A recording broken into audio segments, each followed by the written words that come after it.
పరిశుద్ధుడు అయిన దేవా, మీకు వందనాలు చెల్లిస్తూ ఉన్నాను నాయన. భూమి ఆకాశంలో సృజించిన మా తండ్రి, మీకు వందనాలు. ఈ రోజు నా తండ్రి ప్రభువ ఆయన ఈ సమయంలో ఉపవాసం యొక్క ప్రాముఖ్యత మేము తెలుసుకోవడానికి, అలాగే ఆయన మా దేశ ప్రజలు తెలుసుకోవడానికి సహాయం చేయండి. మీ పరిశుద్ధాత్మ నడిపింపుతో ఒక పాట పాడి వాక్యం చెప్తూ ఉండగా నాయన మాకు మీ కాపుదల ఉంచి సహాయం చేయమని యేసునామములో వేడుకుంటున్నాం తండ్రి. ఆమేన్. హల్లెలూయా. ఎల్లప్పుడూ దేవునిలో ఆనందించండి. పాట పాడుకున్నాం. కావలెనా యేసయ్యా బహుమానము, మరి చేయాలి విలువైన ఉపవాసము. కావలెనా యేసయ్యా బహుమానము, మరి చేయాలి విలువైన ఉపవాసము. సిద్ధమౌ శ్రీ యేసుని ప్రియ సంగమా, చిగురించాలి అంజూరపు చెట్టు కొమ్మలా. సిద్ధమౌ శ్రీ యేసుని ప్రియ సంగమా, చిగురించాలి అంజూరపు చెట్టు కొమ్మలా. కావలెనా యేసయ్య బహుమానము, మరి చేయాలి విలువైన ఉపవాసము. నినివే పట్టణము యెహోవా దృష్టికి ఘోరమాయెను, పాపముతో నిండిపోయెను.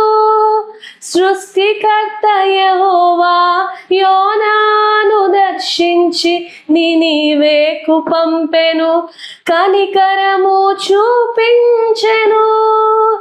గనులేమి అల్పులేమి, పిల్లలేమి పెద్దలేమి, ఉపవాసము చేయగా ఆగింది యెహోవా శాపము, కురిసింది కరుణ వర్షము. ఆగింది యెహోవా శాపము, కురిసింది కరుణ వర్షము. కావలెనా యేసయ్య బహుమానము, మరి చేయాలి విలువైన ఉపవాసము. దేవుని ప్రజలను నశింపజేయుటకు దుష్టుడు తలచెను, కలవరము పుట్టించెను. మొద్దుకై వేదనతో రాజునొద్దకు పంపుట దైవ చిత్తమని ఎస్తేరును సిద్ధపరచెను. ఘనులేమి అల్పులేమి, శూషను కోటలో రాణి ఏమి, పిల్లలేమి పెద్దలేమి, ఉపవాసము చేయగా అణిగింది హామాను గర్వము. జరిగింది దేవుని చిత్తము, అణిగింది హామాను గర్వము. జరిగింది దేవుని చిత్తము. కావలెనా యేసయ్య బహుమానము, మరి చేయాలి విలువైన ఉపవాసము. కావలెనా యేసయ్య బహుమానము, మరి చేయాలి విలువైన ఉపవాసము. సిద్ధమౌ శ్రీ యేసుని ప్రియ సంగమా, చిగురించాలి అంజూరపు చెట్టు కొమ్మలా. సిద్ధమౌ శ్రీ యేసుని ప్రియ సంగమా, చిగురించాలి అంజూరపు చెట్టు కొమ్మలా. కావలెనా యేసయ్య బహుమానము, మరి చేయాలి విలువైన ఉపవాసము. హల్లెలూయా. పరిశుద్ధుడైన యేసుక్రీస్తు నామమునకు వందనాలు చెల్లిస్తూ ఉన్నాము. ఈ దినము మరి ఈ విధంగా జరగడానికి దేవుని మహాకృపను బట్టి నా జీవితంలో ఎన్నో ఇలాంటి అద్భుతాలు చూడగలిగాను. ఉపవాస ప్రార్థన ద్వారా నేను నా కుటుంబాన్ని రక్షించుకోవడానికి దేవుడు ఎంతో కృప చూపించారు. దాన్ని బట్టి మనం దేవుని యొక్క వాక్యంలోకి వెళ్దాం. ఈ సమయంలో మార్కు సువార్త 9వ అధ్యాయము 23, 24 చదువుకుందాము. 23, 24. యేసు, నమ్ముట నీ వలనైతే నమ్మువానికి సమస్తము సాధ్యమే అని అతనితో చెప్పాను. వెంటనే ఆ చిన్నవాని తండ్రి, నమ్ముచున్నాను, నాకు అపనమ్మకం ఉండకుండా సహాయం చేయమని బిగరగా చెప్పాను. జనులు గుంపు కూడి తన యొద్దకు పరిగెత్తుకొనుట వచ్చుట యేసు చూసి. సమయంలో మనం చూసినట్లయితే దెయ్యం పట్టినటువంటి వాని తండ్రికి యేసుకు మధ్య జరిగిన సంభాషణ ఈ లోకంలో మానవునికి అపవాదికి ఎంతగా వేధించి బాధిస్తున్నాయో, మనము ఎన్ని రకాలుగా మానవులను బాధిస్తున్నాయో మనము చూడగలుగుతూ ఉన్నాం. ఆ యొక్క అపవాది యొక్క లక్షణము ఏమిటి అంటే అందరినీ ఏడిపించటమే దాని ధ్యేయం. కాబట్టి మరి ఈ శోధకుని విషయమై ప్రభు మనల్ని హెచ్చరిస్తూ ఉన్నారు. ప్రసంగి గ్రంథం 4వ అధ్యాయం 1వ అధ్యాయం మనం చూసినట్లయితే, ప్రసంగి గ్రంథము 4వ అధ్యాయము 1వ వచనం చూద్దాం. ప్రసంగి గ్రంథము 4వ అధ్యాయము 1వ వచనం. పిమ్మట సూర్యుని క్రింద జరుగు వివిధమైన అన్యాయ క్రియలను గురించి నేను యోచించి తిని, బాధింపబడువారు ఆదరించు దిక్కులేక కన్నీళ్లు విడుచుదురు, వారిని బాధ పెట్టువారు బలవంతులు కనుక ఆదరించు వాడెవడును లేకపోయెను. హల్లెలూయా. ప్రియమైన వారులారా, ఇక్కడ మనం చూసినట్లయితే బాధించేవారు వాళ్ళు బలవంతులు గనక వాళ్ళని ఆదరించే వాళ్ళు లేరు అని చెప్పి ఇక్కడ ప్రసంగి గ్రంథంలో రాశారు. కన్న కొడుకునే దెయ్యం పెట్టి విలవిలలాడిస్తూ ఉంటే ఆ తండ్రి దీనస్థితి మనకు అర్థమవుతుంది. తన కుమారునికి ఏమీ సహాయం చేయలేని స్థితి. ఒక ప్రక్క నిరాశలో ఉన్న తండ్రి, మరొక ప్రక్క కరుణామయుడు ప్రభు ఆయన ఆదరిస్తారనేటువంటి ఆనందంతో తిరిగి యేసుక్రీస్తు ప్రభు దగ్గరికి ఆ వ్యక్తి వెళ్ళినప్పుడు ప్రభు మనకు చెప్పిన మాట ఏంటంటే, నీవు నమ్మునట్లయితే దేవుని యొక్క మహిమను చూస్తావు. 1వ యోహాను 4వ అధ్యాయము 8వ అధ్యాయము 16వ వచనం కూడా చూద్దాం. 1 యోహాను 4వ అధ్యాయము. దేవుడు ప్రేమస్వరూపి, ప్రేమ లేని వాడు దేవుని ఎరుగడు. ప్రేమ లేనివాడు దేవుని ఎరగడు. మనము ఆయన ద్వారా జీవించున్నట్లు దేవుడు తన అద్వితీయ కుమారుని లోకంలోకి పంపెను. 16వ వచనం కూడా చూద్దాం. మన ఎడల దేవునికి ఉన్న ప్రేమను మనం ఎరిగిన వారమై దానిని నమ్ముకొని ఉన్నాము. దేవుడు ప్రేమస్వరూపి ఉన్నాడు. ప్రేమయందు నిలిచిండు వాడు దేవుని యందు నిలిచి ఉన్నాడు. నిలిచి ఉన్నాడు. దేవుడు ప్రేమస్వరూపి, ప్రేమ లేని వాడు దేవుని ఎరుగడు. మనము ఆయన ద్వారా జీవింపు చేయనట్లు దేవుడు తన అద్వితీయ కుమారుని లోకంలోనికి పంపాడు. దీనివలన దేవుడు మన యందుంచిన ప్రేమ ప్రక్షిక్షబడేను. సమయంలో మన మానవుడు తన స్థాయికి మించి శోధనలో నలిగిపోతూ ఉంటే మనుషులు కానీ, బంధువులు కానీ, రక్షకులు కానీ ఎవరు ఏమీ చేయలేరు. కానీ జీవము కలిగిన దేవుడు, పరిశుద్ధుడైన దేవుడు, ప్రేమస్వరూపి ఈ తండ్రి హృదయాన్ని కనుగొన్నాడు. ఈ కనుగొని దెయ్యం పట్టినటువంటి వాడు విలవిలలాడిస్తూ ఉంటే ఆ తండ్రి హృదయాన్ని దేవదేవుడు, శక్తిమంతుడు, బలవంతుడు, మానవాళి కొరకు ప్రాణం పెట్టిన దేవాది దేవుడు, రక్తం చిందించిన దేవాది దేవుడు, ఈ లోకంలో రక్తం చిందించిన దేవుడు అంటూ ఎవరూ లేరు. అందుకే ఆయన పేరు ప్రేమస్వరూపి. ప్రేమ కలిగిన దేవుడు, మానవుని కష్టాన్ని చూసిన దేవుడు, శోధనలో నలిగిపోతుంటే చూస్తూ ఊరుకునే దేవుడు కాదు. ఆయన స్వస్థపరచు దేవుడు, దెయ్యాలను వెళ్ళగొట్టే దేవుడు. దేవునికి స్తోత్రం కలుగునుగాక. పరమగీతాలు 8వ అధ్యాయం 6వ వచనాన్ని కూడా ఒకసారి మనం చూసినట్లయితే ఆయన ప్రేమ ఏ విధంగా ఉంటుందో మనం చూడగలం. పరమగీతాలు 8వ అధ్యాయము 6వ వచనం. ప్రేమ మరణమంత బలమైనది, ఈర్ష్య పాతాళమంత కఠోరమైనది. దాని జ్వాలలు అగ్నిజ్వాల సమయంలో, అది యెహోవా పుట్టించు జ్వాల. నీ హృదయం మీద నన్ను నామాక్షరముగా ఉంచుము, నీ భుజమునకు నామక్షరము నన్ను ఉంచుము అని ఇక్కడ సొలొమోను రాస్తా ఉన్నాడు. ఆయన ఎంత ప్రేమమయుడు మానవుల పట్ల అనేది మనం చూస్తూ ఉన్నాం.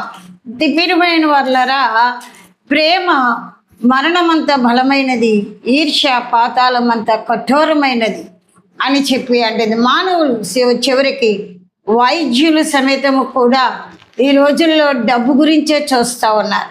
అలాంటి సమయంలో దేవుడు ఈ వ్యక్తిని మరి ఇక్కడ ఫుట్నోత్లో ఒక మాట ఉంది, ఇది ప్రార్థన వల్లనే అని అన్నట్టే. అయితే ఇది తన శిష్యులు అడిగినప్పుడు ఏమంటున్నారు, ఇది ఉపవాసం వలనే కానీ దేని వలన ఇది జరిగేది కాదు అంటున్నారు. కాబట్టి మానవాళి యొక్క భయంకరమైన స్థితిగతులను, రోగాలను, దెయ్యాలను, అప్పులను, బాధలను, కష్టాలను, శాపాలను ఇవన్నిటి నుండి మనం విడిపించబడాలి అంటే ఉపవాస ప్రార్థన మాత్రమే ఈ కట్లు విడిపించబడతాయి.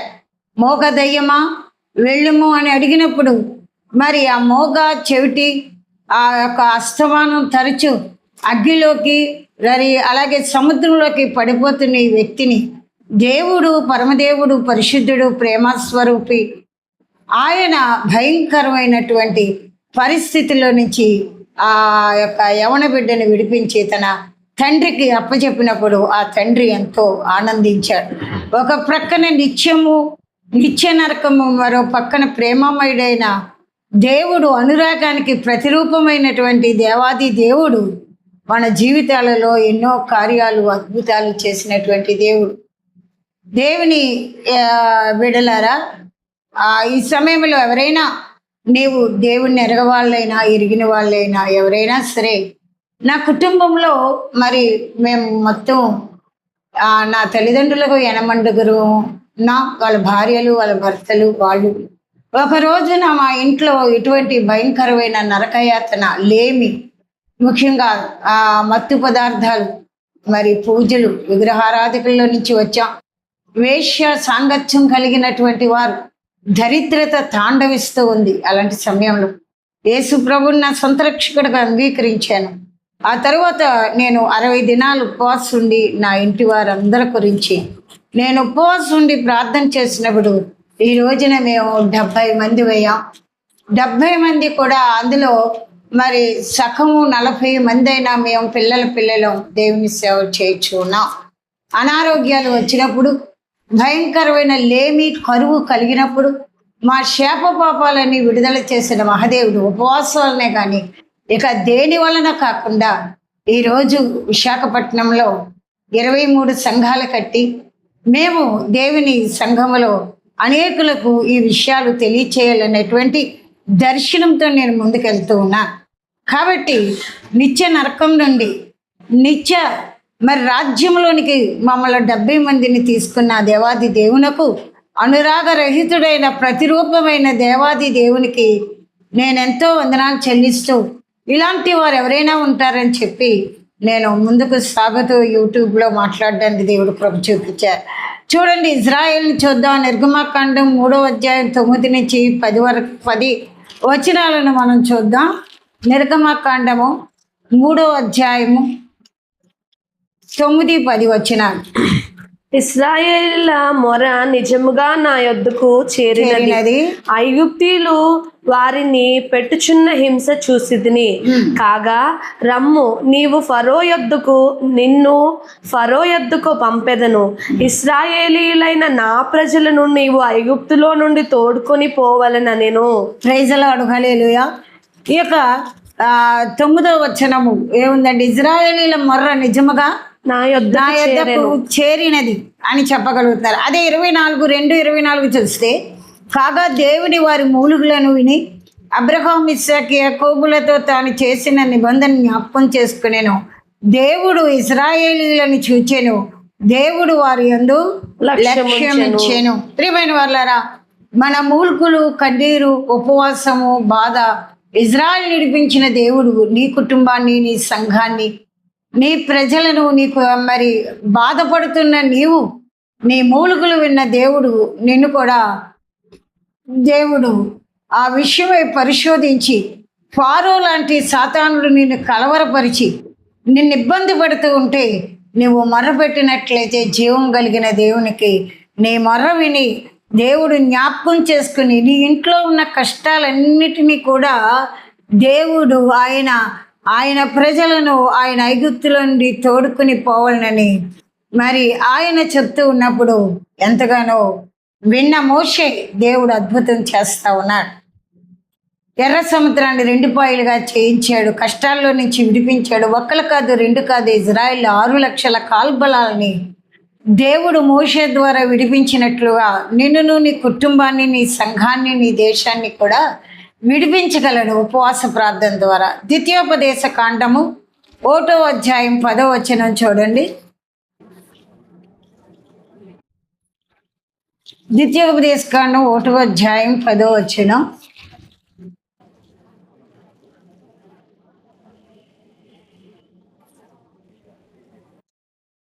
మీ దేవుడైన యెహోవా మిమ్ము విస్తరింపజేసెను కనుక నేడు మీరు ఆకాశ నక్షత్రముల వలె విస్తరించి ఉన్నారు. Praise the Lord. ఆకాశ నక్షత్రముల వలె దేవుడు విడిపిస్తే నీకు ఆనందం, సంతోషం, నీ కుటుంబం విస్తరించబడుతుంది.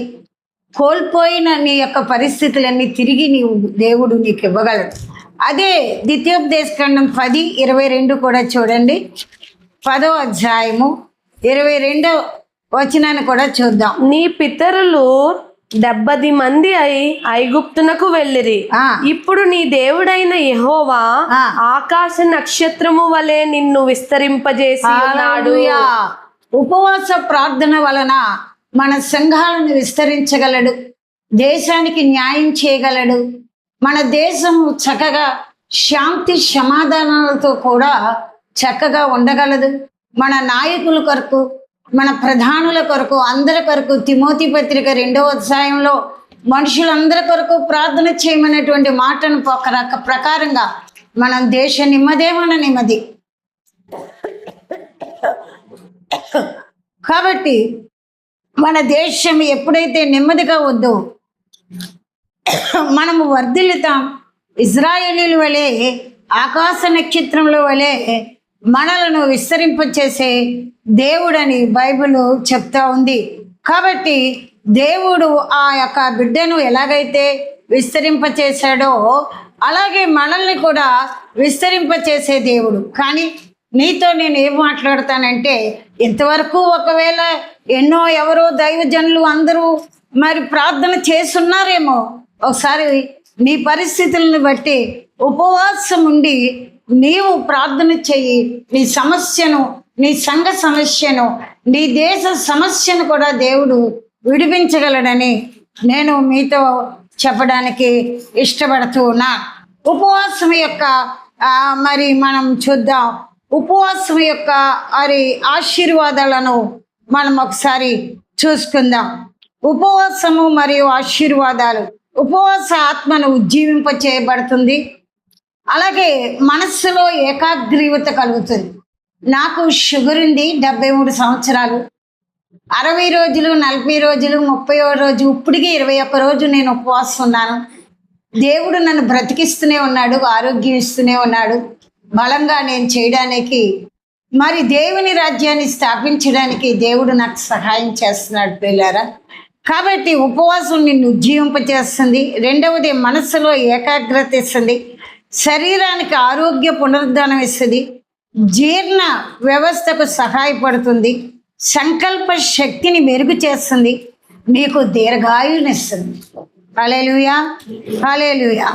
కాబట్టి మనము చూడండి, ఒక 4 విషయాలు చూసుకుందాం ఉపవాసం యొక్క లక్షణం. మొదటి సమూయేలు గ్రంథం 1వ అధ్యాయము 7-8 వచనాలను చదువుకుందాం. ఎల్కానా ఆమెకు ఏటేటా ఆ రీతిగా చేయుచుండగా హన్నా యెహోవా మందిరమునకు పోవునప్పుడెల్లా అది ఆమెకు కోపము పుట్టించెను. కనుక ఆమె భోజనము చేయక ఏడ్చుచూ వచ్చెను. ఆమె పెనిమిటి అయిన ఎల్కానా, హన్నా, నీవెందుకు ఏడ్చుచున్నావు? నీవు భోజనము మానుటయ్యేలా నీకు మనోవిచారం ఎందుకు కలిగినది? 10 మంది కుమారుల కంటే నేను నీకు శ్రేష్టమైన వాడును కానా అని ఆమెతో చెప్పాడు. ప్రైజ్ ది లార్డ్, హల్లెలూయా. ఈ మొదటి సమూయేలు గ్రంథంలో మనం చూసినప్పుడైతే అన్న ఉపవాసం ఉండి ప్రార్థన చేయడానికి షిలోహ మందిరంలోకి వెళ్ళినట్లుగా మనం చూడగలుగుతా ఉన్నాం. ఆమెకు బిడ్డలు లేరు. అయితే తన వైరి అయిన పెనన్నా తనకి ఎంతో సదుపాయం చేసినప్పటికీ కూడా హన్నా మరి తనకి చాలా బిడ్డలు లేనందున చాలా బాధ కలిగింది. చాలా బాధ కలిగి మరి కన్నీటితో తన భర్త అంటున్నాడు, నీవు నేను 7 బిడ్డల కంటే ఎక్కువగా నేను ప్రేమతో చూస్తున్నాను కదా, ఎందుకు ఇలాగా అంటే ఆమె దాని కొరకు ఏమీ జవాబు ఇవ్వలేదు. కానీ అక్కడ 3 దినాలు ఉపవాసం ఉండి దుఃఖించుచు కన్నీరు కార్చుతూ తన హృదయాన్ని కృమ్మరించుకుని బిడ్డల కొరకు ఏడుస్తూ ఉంది. పిల్లలు లేనప్పుడు స్త్రీ ఎంత బాధపడుతుందో పిల్లలు లేని వాళ్ళకే తెలుస్తుంది, పిల్లలు పుట్టలేని వాళ్ళకే తెలుస్తుంది. కానీ తన అవసరత దేవుడికి కూడా తెలుసు. దేవుడికి యెరూషలేములో ఒక నాయకుడు కావాలి. మన అవసరత దేవుని అవసరతగా ఉండాలి. కాబట్టి ఆమె కన్నీరు కార్చి దుఃఖంతో బాధపడి ఉపవాసం ఉండి 3 రోజులు కఠిన ఉపవాసం, మంచినీళ్ళైనా తాగకుండా ఉపవాసం ఉన్నప్పుడు దేవుడు తన అవసరాన్ని తీర్చాడు. అంతేకాదు కానీ సమూయేలు రాజు, ప్రవక్త, యాజకుడుగా, ప్రార్థనాపరుడుగా, ఉపవాసపరుడుగా ఇశ్రాయేలీలకు మంచి నాయకుడిగా అయ్యాడు. హల్లెలూయా, హల్లెలూయా. ఉపవాస ప్రార్థన ఎంత అవసరత తీరుస్తుందో దేశానికి ఒక నాయకుడిని ఇవ్వగలిగారు. దేవుడు ఆమె గర్భంలో ఒక మగబిడ్డను పెట్టినప్పుడు దేవుడు తన నాయకత్వ అవసరము తీర్చాడు. న్యాయాధిపతుల దగ్గర ఉన్నటువంటి అంతటితో యెహోషువతో సరిపోయింది. కానీ తర్వాత నాయకులు లేనప్పుడు దేవుడు హన్నాను తెరిచి విజ్ఞాపనకర్తలలో నుండే వాళ్ళ అవసరాలు తీరుస్తాడు. దేవుడు దేశం కొరకు మనం ఎంత విజ్ఞాపన చేస్తామో మన దేశమునకు, మన కుటుంబమునకు, మన సంఘానికి కూడా అవసరం తీరుస్తాడు. కాబట్టి మనము దుఃఖముతో ఎప్పుడైతే దేవుని దగ్గర ఉపవాసం ఉన్నామో దేవుడు సహాయం చేసే దేవుడు. రెండవదిగా మనం చూసినప్పుడు ద్వితీయోపదేశకాండం 9వ అధ్యాయం 9వ వచనం చూద్దాం.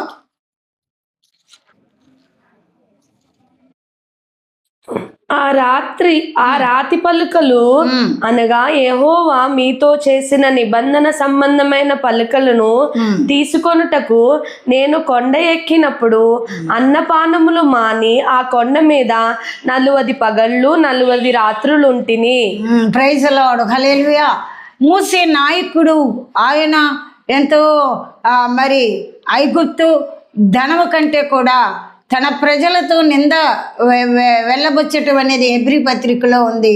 మరి ఆ విధంగా మోషే తన సమస్తం విడిచిపెట్టుకుండి మరి ఎప్పుడైతే ఇజ్రాయెల్ ప్రజల దగ్గరికి వచ్చాడో 40 రాత్రులు 40 పగలు కూడా పలకల మీద తన ఆజ్ఞలను రాసి ఇవ్వడానికి దేవుడు మోషేని రమ్మన్నట్లుగా మనం చూడగలుగుతా ఉన్నాం. ఈరోజు నా పలకలు ఆజ్ఞ నిర్గమకాండం 20వ అధ్యాయంలో ప్రపంచమంతా కూడా ఈ పలకల గురించి మరి ఎంతో నేర్చుకోవడానికి దేవుడు సహాయం చేశాడు. ఉపవాస ప్రార్థన నాయకుడికి ప్రత్యక్షం ఇవ్వటమే కాదు కానీ ప్రపంచానికి ఒక అద్భుతం తీసుకురాగలిగాడు. ప్రజలారా, దేవునికి ఏదో ఒకటి మనం చేయాలి. లేదు, ఈ ఈ లోకంలో మనం వెళ్ళిపోయేలోగా ఏదో ఒకటి విడిచిపెట్టి వెళ్ళడానికి మనం చూస్తూ ఉండాలి. అది ఉపవాస ప్రార్థన వల్లే కానీ దేని వలన కూడా జరగని పని. ఎందుకంటే ఈ దేశానికి మనం మంచి పని చేయాలి అంటే ఉపవాసం ఉండి ప్రార్థన చేసి ప్రజలను శాంతి సమాధానాల్లోకి నింపినట్లుగా మనం చూడగలగాలి. అలాగే చూడండి, ఎస్తేరు గ్రంథం 9వ అధ్యాయం 18 నుంచి 25 వరకు చదువుదాం. ఎస్తేరు గ్రంథము 9వ అధ్యాయము 18 నుంచి 25 వరకు. షూషనునందున్న యూదులు ఆ మాసమందు 13వ దినమందును 14వ దినమందును కూడుకొని 15వ దినమందు నెమ్మది పొంది విందు చేసుకొనుచు సంతోషముగా ఉండిరి. కాబట్టి ప్రాకారము లేని ఊళ్ళలో కాపురమున్న గ్రామస్తులైన యూదులు ఆదారు మాసంన 14వ దినమందు సంతోషముగా ఉండి అది విందు చేయదగిన శుభదినం అనుకొని ఒకరికొకరు బహుమానములు పంపించుకొనుచు వచ్చిరి. మొద్దుకై ఈ సంగతులను గూర్చి రాజైన అహష్వేరోషు యొక్క సంస్థానములన్నిటికీ సమీపముననేమి దూరముననేమి నివసించి ఉన్న యూదులకందరికీ పత్రికలను పంపి యూదులు తమ పగవారి చేత బాధపడగా నెమ్మది పొందిన దినములన్నీయు వారి దుఃఖములు పోయి సంతోషము వచ్చిన నెలనియు వారు మూల్గుట మాని సుఖ దినములన్నీయు ప్రతి సంవత్సరము ఆదారు నెల యొక్క 14వ దినమున 15వ దినమున వారు ఆచరించు కొనుచు హల్లెలూయా. ఇక్కడ షూషని కోటలో 3 దినాలు ఉపవాస ప్రార్థన చేసినటువంటి ఎస్తేరుని మనం చూసినట్లయితే ఉపవాస ప్రార్థన ద్వారా దేవుని ప్రజలను మరణము నుంచి విడుదల పొందినట్లుగా మనం చూడగలుగుతా ఉన్నాం. అంతేకాదు విజ్ఞాపనకర్త అయిన ఈ ఎస్తేరు మొర్దెకాయిల జీవితంలో చివరికి ప్రాణాలు పోయిన అంటుంది, నేను నశించదను అని చెప్పి అంటుంది. కాబట్టి దేవునికి స్తోత్రం. దేవుని బిడ్డలారా, ప్రజలు మరణం నుండి విడుదల పొందాలి అంటే, ప్రజలు మరి ఆ యొక్క పశ్చాత్తాపం పడాలంటే, ప్రజలు అందరూ కూడా మరి గొప్ప కార్యాలు జరగాలంటే దేశంలో ఉన్న ప్రజలు, క్రైస్తవ ప్రజలు మరి ముందుగా మరి ఉపవాసం ఉండి ప్రార్థించినప్పుడు మరణము నుండి వాళ్ళు తప్పించబడి, నరకం నుండి తప్పించబడి ప్రజలందరూ కూడా విందులు చేసుకుంటూ ఉన్నారు. అయితే రాజు అయినటువంటి ఆ యొక్క అహష్వేరోషు రాజ్యమును మరి 10వ అధ్యాయం 3వ వచనం చూసినట్లయితే యూదుడైన మొర్దెకాయి రాజైన అహష్వేరోషునకు ప్రధానమంత్రిగా ఉండి తన వారందరితో సమాధానంగా మాట్లాడుచు తన జనుల యొక్క క్షేమమును విచారించిన వాడే, యూదులలో గొప్పవాడైన తన దేశస్తులో చాలా మందికి ఇష్టడుగా ఉండెను. ప్రియమైనటువంటి వాళ్ళారా, ఉపవాస ప్రార్థన ఆ యొక్క రోగికి ఎలాగైతే దెయ్యం పట్టుకున్న వ్యక్తికి విడుదలై తన తండ్రికి ఎంతో ఆనందం కలిగించిందో, అలాగే మనం చూసినట్లయితే మరి సమూయేలు అన్న మరి చూసినట్లయితే దుఃఖించి ఉపవాసం ఉన్నప్పుడు రాజు ప్రవక్త యాజకుడే కాదు కానీ దేశానికి నాయకుడయ్యాడో, అలాగే ఉపవాసము విజ్ఞాపన ప్రార్థనలు కలిసినప్పుడు 127 దేశాలకు మోషే మరి ఎస్తేరు మొర్దెకాయి కూడా ఇద్దరు కూడా విజ్ఞాపనకర్తలు. అలాగే కాదు 127 దేశాలు యూదులకు మరణము నుండి తప్పించి వాళ్ళని సంతోషపరిచి ఒకరికొకరు బహుమానం పంపుకోవటమే కాదు కానీ ఈ రోజున మొర్దెకాయి మరి అహష్వేరోషుకి ప్రధానమంత్రి అయ్యాడంట. అహష్వేరోషు మరి రాజు అయినప్పుడు అందరినీ ఏలుబడి చేశాడు, కానీ దేవుని బిడ్డలు రాజు అయినప్పుడు అహష్వేరోషు మరి ఆయన ప్రధానమంత్రిగా ఉండి ఆయన సమాధానంతో ప్రజలందరితో మాట్లాడుతూ వచ్చారని బైబిల్ చెప్తుంది. ఎందుకంటే విజ్ఞాపనకర్తలు ఉపవాసం ఉన్న బిడ్డలను దేవుడు తలగా, అలాగే పైగా ఉద్యోగాల్లోనూ వృత్తిలోనూ వ్యాపారాల్లోనూ అన్నిట్లోనూ కూడా దేవుడు తలగా నిన్ను చేస్తాడు.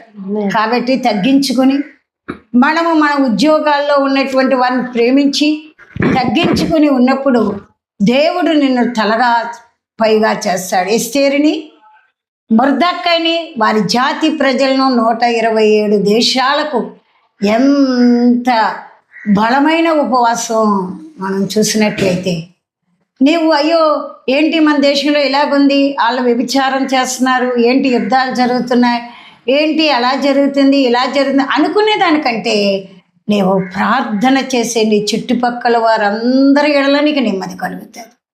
నువ్వు కోర్టులు ఎక్కేసి పోలీస్ స్టేషన్స్ ఎక్కేసి ఉన్నంత మాత్రాన ఏదీ జరగదు. కానీ నీవు వెళ్ళి ప్రార్థన చేసినప్పుడు, దేవుని మందిరంలో ఉపవాసం ఉండేటప్పుడు నీ దేశానికి దేవుడు నెమ్మది కలుగ చేస్తాడు, సంతోషాన్ని కలుగ చేస్తాడు. అలాగే మనం చూసినట్లయితే ఎజ్రా గ్రంథం 8వ అధ్యాయం 21వ వచనాన్ని కూడా చూద్దాం. ఎజ్రా గ్రంథం దాని పక్కనే ఉంటుంది చూడండి. అప్పుడు దేవుని సన్నిధిని మమ్మును మేము దుఃఖపరుచుకొని మాకును మా చిన్నవారికిని మా ఆస్తికిని శుభ ప్రయాణము కలుగునట్లుగా ఆయనను వేడుకొనుటకు ఆహాహా నది దగ్గర ఉపవాసం ఉండిమని ప్రకటించి తిని మేలు కలుగజేయుటకై ఆయనను ఆశ్రయించు వారందరికీ మా దేవుని హస్తము తోడుగా ఉండెను. హల్లెలూయా, ప్రైజ్ ది లార్డ్. చూడండి దేవుని బిడ్డలారా, ఎజ్రా చాలా శాస్త్రి, దేవుని వాక్యం క్షుణ్ణంగా చెప్పగలడు, అక్కడ ప్రజలకి కూడా బోధించగలడు. జాము సేపు నిలవబెట్టి దేవుని వాక్యం ఆయన ప్రజలందరికీ ఆ యొక్క ఇశ్రాయేలీలందరికీ కూడా చెప్పగలిగినటువంటి గొప్ప దైవజనుడు ఈయన. అలాంటి అయినా ఇవి చిన్న చిన్నగా కనిపిస్తాయేమో కానీ చూడండి ఇక్కడ ఏమంటున్నాడంటే, అక్కడ అప్పుడు దేవుడి సన్నిధికి మమ్మల్ని మేము దుఃఖపరుచుకుని మాకును మా చిన్నవారికిని ఒకటి మా ఆస్తికిని ప్రయాణమునకును మేము దేవుని దగ్గర వేడుకొనగా ఆయన మేలు చేయుటకై ఆయన్ని ఆశ్రయించి వారందరికీ మా దేవుని హస్తం తోడుగా ఉంది. వాళ్ళ ప్రయాణం చక్కగా జరిగింది. అలాగే వాళ్ళ ఆస్తినంతటికీ దేవుడు కాపుదలించాడు. వాళ్ళు చిన్న పిల్లల్ని కూడా దేవుడు మరి కాపుదలించాడు. 3 విషయాలు చూసాం. చాలామంది ఆస్తి కూడబెట్టుకోవడానికి ఎంతెంతో చూస్తారు, కానీ ఆస్తి విషయమే కాదు కదా, ఎంతో ఈ దినాల్లో అనారోగ్యాలకి లక్షలు ఖర్చు పెడుతున్నారు. అదే ఉపవాసం ఉండి ప్రార్థన చేసినప్పుడు నీ జీవితంలో మంచి కార్యాలు జరుగుతాయి, స్వస్థత వస్తుంది.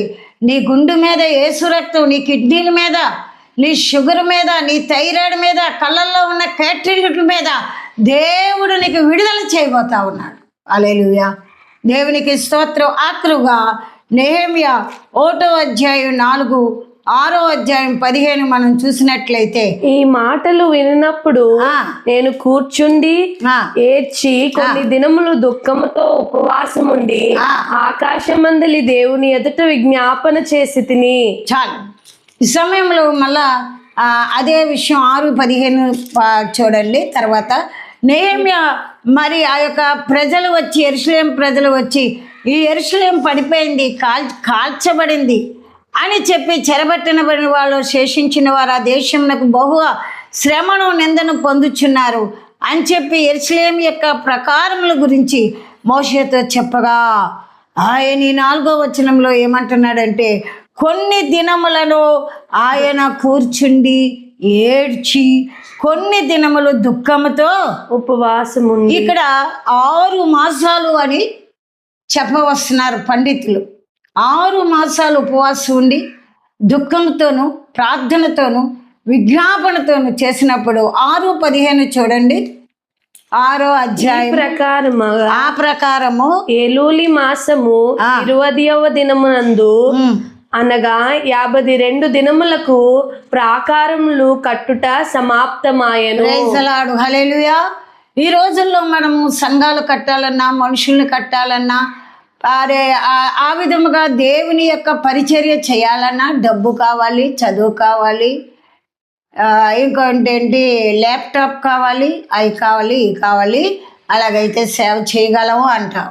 కానీ ఏ డబ్బు లేకుండా, ఏ చదువు లేకుండా ఏ విధమైన బలము లేకుండా ఆధారంతో ఈ దినాన 38 సంవత్సరాలు బట్టి నేను సేవ చేసి 56 లక్షల రూపాయలు ఖరీదైన మనుషుల మీద ఆనుకోకుండా, సంఘం మీద ఆనుకోకుండా సంఘం కట్టగలిగాను. 300 మంది ప్రజలను నడిపించగలుగుతా ఉన్నాను. దేవుడు నెహెమ్యా వలె మనం కూడా మరి మోకాళ్ళ మీద ఉండి ఉపవాసం ఉండి మనం ప్రార్థన చేసినప్పుడు దేవుడు 52 రోజులకు కాకపోయినా కనీసం మనం 1 సంవత్సరం లోపైనా మనం పెద్ద ఆలయం కట్టగలం. అంధకార స్థలముల్లో ఉన్న నిధులను, రహస్య స్థలముల్లో ఉన్న ధనమును నీకు ఇచ్చు దేవుడు. నన్ను ప్రేమించేవారిని ఆస్తికర్తలుగా చేయను, వారి నిధులు నింపును. కాబట్టి ఈ సమయంలో నువ్వు దుఃఖంలో ఉన్నావా?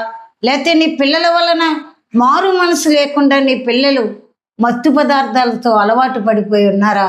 లేదు ఆర్థికంగా ఉన్నావా? ఎలాగున్నావో నీ హృదయాన్ని నువ్వు సంపూర్ణంగా దేవుని దగ్గర కృమ్మరించుకుని పోస్తుండి నువ్వు ప్రార్థన చేసిన ఎడల ఆ యొక్క మోగ అబ్బాయి, దెయ్యం పట్టుకున్న అబ్బాయి ఎలాగైతే బాగు చేసి తన తండ్రి హృదయానికి శాంతి కలిగించిన దేవుడు ఈ రోజున నీ కుటుంబానికి, నీ సంఘానికి, నీ దేశానికి కూడా దేవుడు సహాయం చేయగలిగిన దేవుడు. కాబట్టి నువ్వెవరివైనా, రోగివైనా, పాపివైనా, బంధకాలతో ఉన్నా, అప్పులతో ఉన్నా, దేని వల్ల ఉన్నా నువ్వు దేవుని దగ్గర కూర్చో. నువ్వు ఎక్కడికి వెళ్ళక్కర్లేదు.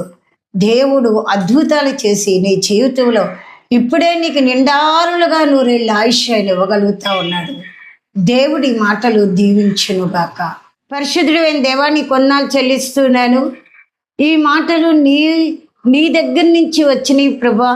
ఎలాంటి శ్రమలో ఉన్నారో, ఎలాంటి బాధలో ఉన్నారో, ఏ దైవజనులు ఏ పరిస్థితుల్లో ఉన్నారో, దేశం ఏ కట్టుతో ఉందో, ఏ భయంకరమైన పరిస్థితుల్లో ఉన్నారో, ఈ మాటలు వాళ్ళ హృదయాలను తాకి తండ్రి వెంటనే వారు స్వస్థపరిచి, హాస్పిటల్లో ఉన్నా ఎక్కడున్నా తండ్రి స్వస్థపరిచి బాగు చేసి వారిని నిలబెట్టండి, సంఘాలు నిలబెట్టండి.